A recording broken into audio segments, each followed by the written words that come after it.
إن الحمد لله نحمده ونستعينه ونستغفره ونعوذ بالله من شرور أنفسنا ومن سيئات أعمالنا خذ العفو وأمر بالعرف وأعرض عن الجاهلين. کچھ باتیں، کچھ عادات، کچھ خصلتیں میرے اور آپ کے لیے نہایت ہی قیمتی، میرے اور آپ کے تصور سے زیادہ مفید، لیکن میرے ایسے ناسمجھ اور بے صبر لوگ اس کو بجائے مفید ہونے کے اسی پر ڈٹے اور اٹے. اللہ مجھے اور میرے ایسے لوگوں کو ہدایت دے. آج ایک ایسی ہی بات کے بارے میں اللہ کی توفیق سے بات کرنے کا ارادہ لے کے آیا ہوں، جو ہمارے لیے بہت ہی نفع والی، بہت ہی فائدہ والی دنیا میں بھی اور آخرت میں بھی ہے. لیکن ہماری بڑی تعداد نہ صرف اس سے دور ہے بلکہ اسے پسندیدگی کی نظر سے بھی نہیں دیکھتے. وہ بات کیا ہے؟ وہ بات وہ ہے جس کا حکم رب العالمین نے ان کو، جو کائنات میں انہیں سب سے زیادہ محبوب ہیں، انہوں نے اس بات کا حکم انہیں ایک مرتبہ نہیں متعدد مرتبہ اپنے کلام پاک میں دیا ہے، اور اسی بات کی تلقین اہل ایمان کو کی ہے، اور اس کے فوائد بھی اللہ کریم نے خود اور نبی کریم صلی اللہ علیہ وسلم نے بیان فرمائے. وہ بات کیا ہے؟ اللہ اکبر. وہ بات یہ ہے جو زیادتی کرے اسے معاف کرنا. اللہ اکبر. کہاں میں، کہاں یہ بات. اللہ کرے کہ جو بات میں کہوں ٹھیک ہو اور اس کا فائدہ سب سے پہلے نہیں، میں سب سے پہلے ہم سب کو اللہ دے. آئیے اس بات کا آغاز اس حکم ربانی سے کرتے ہیں جو انہوں نے اپنی مخلوق میں سب سے پیاری شخصیت کو براہ راست سورہ الاعراف آیت کریمہ 199 ایک کم 200 نواں پارہ اللہ کریم نے فرمایا خذ العفو وأمر بالعرف وأعرض عن الجاهلين. 3 باتوں کا حکم دیا. ان 3 میں سے پہلی بات خذ العفو. کیا معنی ہے اس کا؟ میں معمولی 2-4 حرف والا بندہ، اہل علم اس حکم کی گہرائی کو جانتے پہچانتے یا اس کے قریب جاتے ہیں، میں ناکارہ کیا سمجھوں، کیا بیان باہر کے اب جو ٹوٹی پھوٹی بات میرے دل و دماغ میں آئی ہے عرض کرتا ہوں، اللہ کرے کہ غلط نہ ہو. یہ نہیں کہا معاف کرو، بلکہ وہ کہا جو اس سے بہت اوپر ہے. حضرات و خواتین پوری توجہ کریں، شاید میں ناکارہ کچھ بات واضح کر پاؤں. فرمایا خذ العفو، معافی کو اختیار کرو. اللہ اکبر. جو بات میں سمجھا ہوں غلط ہو تو اللہ معاف کرے، آپ بھی چھوڑ دیں. اپنی پالیسی جو آپ نے اپنے لیے بنانا ہے وہ کیا ہے؟ کیا ہے؟ معاف کرنا. جج صاحب، معاف کرنا اس میں بھی بہت زور ہے، اور معافی کو اپنی پالیسی بنانا چوئی تارک صاحب فرق ہے کہ نہیں؟ اللہ جانے کتنا فرق. خذ العفو، معاف کرنا اس کو اختیار کرو. ہمیشہ کا آپ کا طرز عمل، دستور حیات، ضابطہ زندگی معاف معاف معاف کر. کیا میں اپنے آپ سے پوچھوں ایسا ہوں؟ اللہ کرے کہ اسراف پہ آ جائے. اور ہر شخص اپنے آپ سے پوچھے وَأْمُرْ بِالْمَعْرُوفِ وَأْمُرْ بِالْعُرْفِ، نیکی کا حکم. کوئی راضی ہو ناراض ہو وہ بھی چھوڑ دو. وَأَعْرِضْ عَنِ الْجَاهِلِينَ، اور جاہلوں سے منہ موڑو. ہمارا تعلق آج کے موضوع کا خُذِ الْعَفْوَ، معاف کرنا، اس کو اختیار کرو، یعنی معاف کرنے کو اپنا دستور حیات بنائیے. اور اللہ پاک نے جو بات اپنے حبیب کریم صلی اللہ علیہ وسلم کے لیے پسند فرمائی وہ عمدہ ہوگی یا غیر عمدہ، وہ بہترین ہوگی، وہ اتنی بہترین ہے کہ اس کے مقابلے کی کوئی اور بات ہوگی. یہ ایک دوسرا حکم، ایک دوسری جگہ ربانی حکم اسی بارے میں وہ بھی سنتے ہیں. 14واں پارہ سورہ الحج آیت شریفہ 85-85. فاصفح الصفح الجمیل، اللہ اکبر.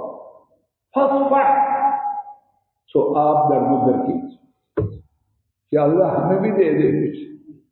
ایسے پھگنے خواہ جھوٹے بنے پھرتے ہیں. فاصفح، درگزر فرمائیے. اور کیسا درگزر؟ الصفح الجمیل، خوبصورت درگزر. ہم میں سے بڑے لوگوں کی عادت یہ ہے جو کچھ زندگی ہے وہ نکال لیتے ہیں اور ساتھ کہتے ہیں میں تیرا منہ نہیں آنا چاہتا، کہ تیرا باپ نہ ہوتا تو میں باقی کیا ہے تیرے پاس؟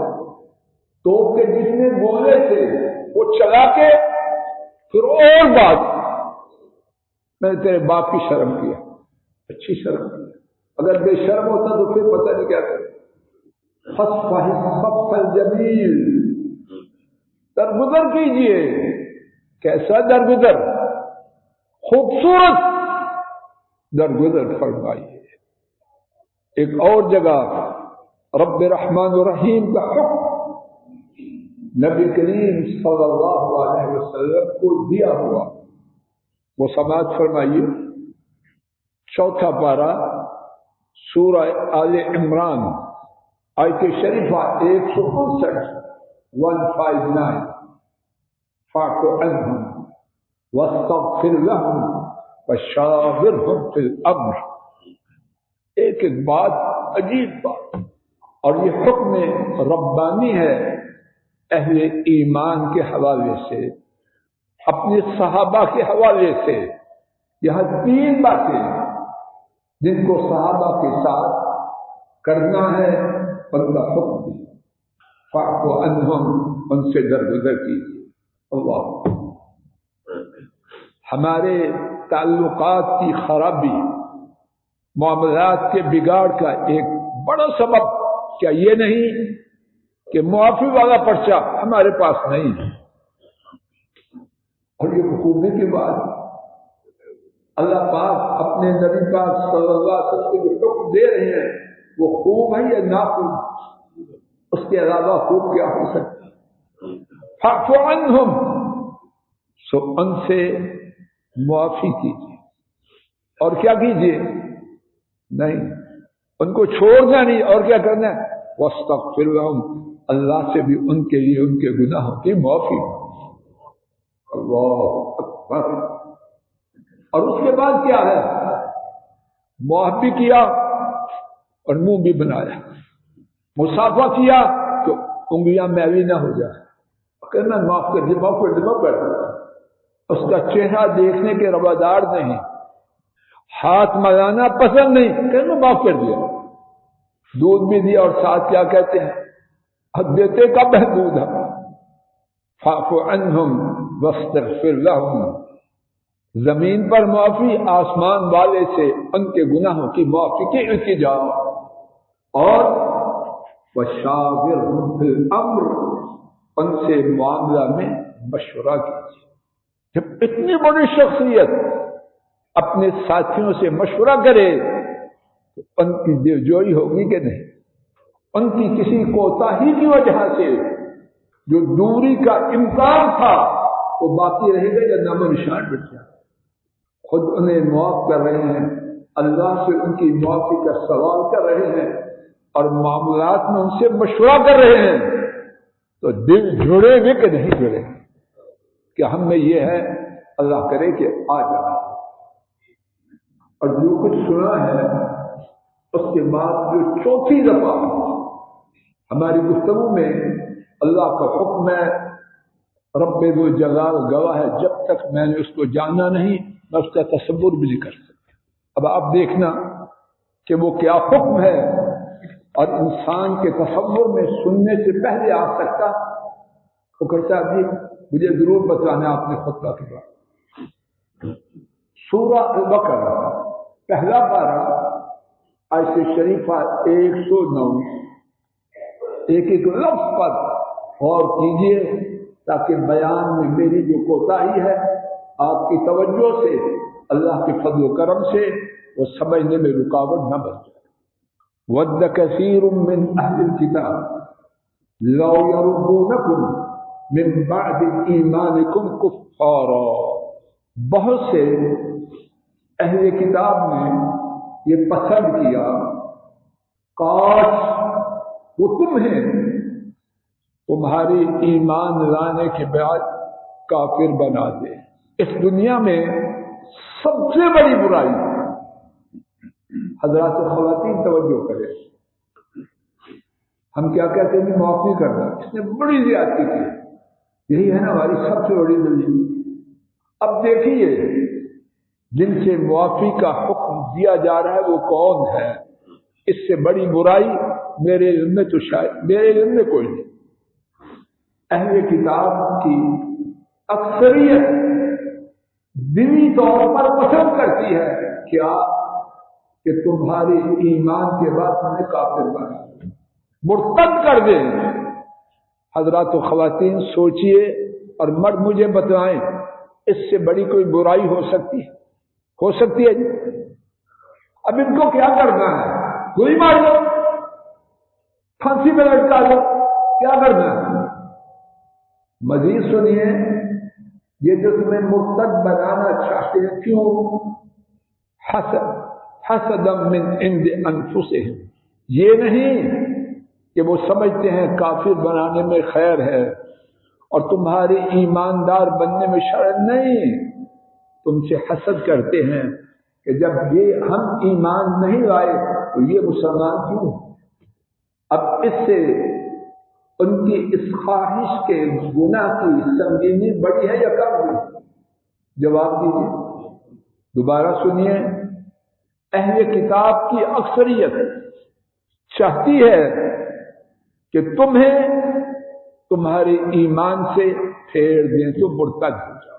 کیوں چاہتے ہیں؟ حسد کرتے ہوئے کہ یہ ایمان کی نعمت سے مالا مال ہوئے جبکہ ہم محروم ہیں، تو شاندار بات یہ ہے کہ ان کو بھی محروم کرو۔ مزید سنیے، من بعد ما تبین لهم الحق، اس کے بعد کہ ان کے لیے حق واضح ہو چکا ہے، سنگینی اور بڑی یا کم ہوئی؟ جج صاحب جی بڑی کہ نہ بڑی؟ مرتد کرنا چاہتے ہیں حسد کی وجہ سے، اور حق ان کے لیے روشن ہے۔ کتنا بڑا سنگین جرم! اب آپ نے کیا کرنا؟ فاعفوا واصفحوا، اور یہ حکم نبی کریم صلی اللہ علیہ وسلم کو اور آپ کے صحابہ کو بھی اور ان کے بعد اہل ایمان کو، آپ معاف کرو۔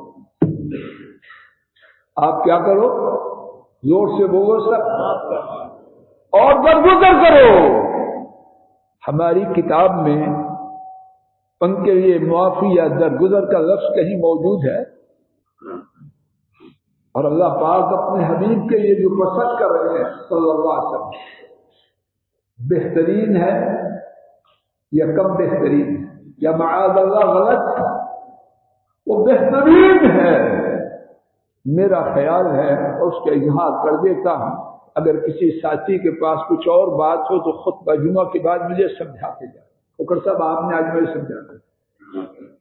میں اس آیت کریمہ سے یہ بات ٹوٹی پھوٹی سمجھا ہوں کہ اس میں خیر خواہی محمد کریم صلی اللہ علیہ وسلم کی اور حضرات صحابہ. کیسے؟ جب تک جو بات میں سمجھا ہوں، جب تک میرے دل میں غصہ ہوگا کہ اس نے یہ کہا، میرا سکون رہے گا یا رک جائے گا. رات کو سونا چاہوں گا، آرام سے سوؤں گا. دل کو جب بھی خیال آئے گا تو میرا کام جو میں کر رہا ہوں وہ اچھے طریقے سے ہوگا یا جو بات میں ٹوٹا پھوٹا سمجھا ہوں. معاف کرنے والا جتنے سکون میں ہوتا ہے، بدلہ لینے والا، دل میں غصہ رکھنے والا، اور وہ سکون نہیں پا سکتا. اس میں سب سے پہلے خیر خواہی ہے معاف کرنے والے کی، اور اللہ کی خیر خواہی سب سے زیادہ پانے والے پوری کائنات میں کون ہیں؟ محمد کریم صلی اللہ علیہ وسلم. اللہ کریم نے اپنے حبیب کریم صلی اللہ علیہ وسلم کو وہ نسخہ دیا کہ سارے دن کے تھکے چور چور اللہ کے کاموں میں میرا حبیب جب اپنے بستر پر آئے اطمینان کی، اور پھر انہوں نے ابھی اٹھنا بھی ہے، آرام کی نیند سوئے، اور پھر چاقو چوبند ہو کے تہجد کے لیے ہمارے دربار میں آئے. میں آپ کبھی آزمائیں اس نسخے کو، جتنا زیادہ معاف کر کے اپنے غصے کو دور کریں گے اتنا زیادہ اطمینان و سکون پائیں گے. فرمایا فَاعْفُوا وَاصْفَحُوا، سو تم معاف کرو اور درگزر کرو. حَتَّى يَأْتِيَ اللَّهُ بِأَمْرِهِ، یہاں تک کہ اللہ تعالیٰ اپنا حکم لے آئے. کیا ہو؟ جو ان کے ہاں ہے پسندیدہ. ان اللہ علی کل شیء قدیر، یقیناً اللہ تعالیٰ ہر چیز پر نہایت قدرت رکھتے ہیں. یہ جو انہیں معاف کرنے کا اور درگزر کرنے کا حکم دیا ان کے ڈر کی وجہ سے نہیں، اللہ کے ان کے مقابلے میں عاجز آنے کی وجہ سے نہیں. اس میں جو حکمتیں ہیں وہی جانتے ہیں، اور جو وہ جانتے ہیں وہی ٹھیک ہے. ان کے مقابلے میں کسی کی سوچ اس کی کوئی حیثیت نہیں. آئیے اپنے نبی کریم صلی اللہ علیہ وسلم کے اس بارے میں کچھ بیانات سنتے ہیں، پھر آیات شریفہ کی طرف بڑھتے ہیں. صرف ایک حدیث شریف اس کا متعلق کا حصہ سنتے ہیں، بقیہ انشاءاللہ آئندہ خطبہ میں. معافی کی راہ میں ایک بہت بڑی رکاوٹ وہ یہ ہے، بھائی معاف تو کر دوں لیکن ذلیل ہو گیا. پریا میں، گاؤں میں، پنچایت میں، معاشرے میں کہیں گے پنجابی فوسڑی نکلے. یہ رکاوٹ ہے یا نہیں سیما صاحب پنڈوں والے؟ آئیے اس کا جواب لے جائیں. وقت ہو چکا، میں یہی بات کو روکتا ہوں. اس کے جواب سے انشاءاللہ آئندہ خطبہ جمعہ کا آغاز کرنے کا ارادہ ہے. اللہ ایمان و عافیت سے کہنے اور سننے کی توفیق دے، اور اچھی بات جو کہی اور سنی جائے کہنے والے ناکارے اور سب سننے والے حضرات و خواتین کو اس پر عمل کی توفیق دے. وآخر دعوانا الحمد للہ رب العالمین. آج کے خطبہ جمعہ میں ایک ایسی بات کے بارے میں عرض کرنے کی حقیر سی کوشش کی گئی اللہ کی توفیق سے، جو ہمارے لیے بڑی مفید، بڑی اطمینان بخش اور سکون والی ہے، لیکن ہم اس کے بارے میں وہ سمجھتے ہیں جو حقیقت کے برعکس، اور وہ ہے زیادتی کرنے والے کو، ظلم کرنے والے کو معاف کرنا. رب کریم نے اس بارے میں اپنے حبیب کریم صلی اللہ علیہ وسلم کو حکم دیا، اور اس بارے میں ہم نے 4 مقامات سے رب العالمین کے حبیب کریم صلی اللہ علیہ وسلم کے حکم کو اللہ کی توفیق سے سنا اور سنا ہے۔ 5ویں بات، نبی کریم صلی اللہ علیہ وسلم نے معافی کی راہ میں جو رکاوٹیں تھیں ان میں سے ایک رکاوٹ اس کا ذکر کر کے اس کی نفی کی۔ اسی مقام پر بات رکی، انشاءاللہ اسی مقام سے آئندہ خطبہ جمعہ کا آغاز کرنے کا ارادہ ہے۔ اللہ ایمان و عافیت سے توفیق۔ اللہم صل علی محمد وعلی آل محمد کما صلیت علی ابراہیم وعلی آل ابراہیم انک حمید مجید۔ اللہم بارک علی محمد وعلی آل محمد كما باركت على إبراهيم وعلى آل إبراهيم إنك حميد مجيد۔ ربنا آتنا في الدنيا حسنة وفي الآخرة حسنة وقنا عذاب النار۔ اللهم انصر الإسلام والمسلمين، اللهم دمر أعداء الدين۔ سبحان ربك رب العزة عما يصفون وسلام على المرسلين والحمد لله رب العالمين۔ پہلی صفوں کو مکمل فرمائیے، قدموں کے ساتھ قدم، کندھوں کے ساتھ کندھے ملائیے، ایڑیاں ان کی پچھلی جانب قالین کی لکیر کو چھوتی ہی رکھیے، نہ اس سے آگے نہ اس سے پیچھے۔ مرد حضرات کے لیے ضروری ہے کہ ان کی شلواریں، پتلونیں، پاجامے ہمیشہ نماز میں بھی اور نماز کے علاوہ بھی تختوں سے اوپر۔ بچے ضرور لائیے اور انہیں اپنے پڑوس میں کھڑا کیجیے۔ جو حضرات و خواتین اپنے ساتھ بچے نہیں لاتے وہ بچوں والوں کو خوب نہ چھوڑیں۔ اگر کوئی بچہ میری یا آپ کی وجہ سے مسجد سے آنے سے رک گیا تو کل قیامت کے دن میں آپ اللہ کو کیا جواب دیں؟ جہاں بچے ہیں وہاں شرارت شور ہے اور ہونا ہے۔ گھروں میں ان کے ساتھ رہتے ہیں کہ نہیں؟ یہاں بھی مسجد میں کچھ نہیں ہوتا، اور ہماری نمازیں نبی پاک صلی اللہ علیہ وسلم کی نماز سے زیادہ قیمتی نہ تھی۔ ان کی مسجد میں تشریف آوری کے وقت بچے بھی آتے، روتے بھی، شرارتیں بھی کرتے، انہیں برداشت کرنا۔